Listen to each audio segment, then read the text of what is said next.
right to die, death with dignity, or assisted suicide. California lawmakers take on a bill that will allow terminally ill people in California to end their lives. We had another term that was used out there, which was called healthcare professionals. Yet what we're asking them to do is prescribe death. A highly emotional debate today on the Senate floor.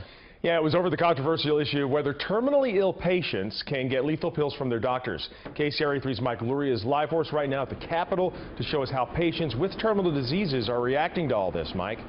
That's right, Colson. Mixed reactions, to be sure, here at the state capitol today on a bill that is clearly dividing doctors, patients, and especially those in the disabled community. I stand here as somebody who has a terminal illness. It got personal today on the Senate floor, with Republicans issuing a warning about what they call assisted suicide. You're not making good decisions when you're in pain, especially when you're medicated. But Democrats counter that California should follow 5 other states in passing what they call the End of Life Options Act. This bill seeks to establish a compassionate alternative to other horrific options. The bill would allow doctors to write lethal prescriptions for terminally ill patients with less than 6 months to live.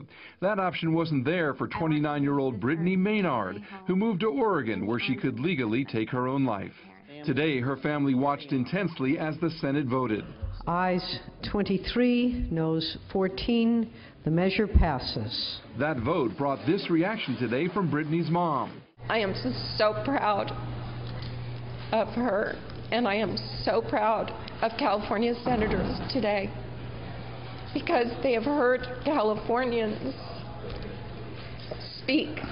That vote also provides a potential option for Elizabeth Wallner of Sacramento, whose colon cancer has now spread to her liver and lung. I am so grateful to know that my son will not have to watch me struggle for breath or be in agony, in pain, or he's seen enough already. But many in the disabled community are concerned by the vote.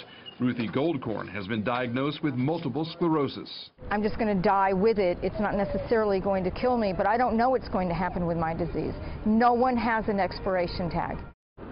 And that final tally on the bill, by the way, again, 23-14 in favor of it. Most Democrats supporting it, most Republicans opposed. But what's interesting is that one member did abstain. That was Senator Richard Pan of Sacramento, also a medical doctor. He chose not to vote on today's legislation. Reporting live at the state capitol, Mike Lurie, KCRA 3 News. So, Mike, what happens next with this bill, and what about the governor? What does he say about all this?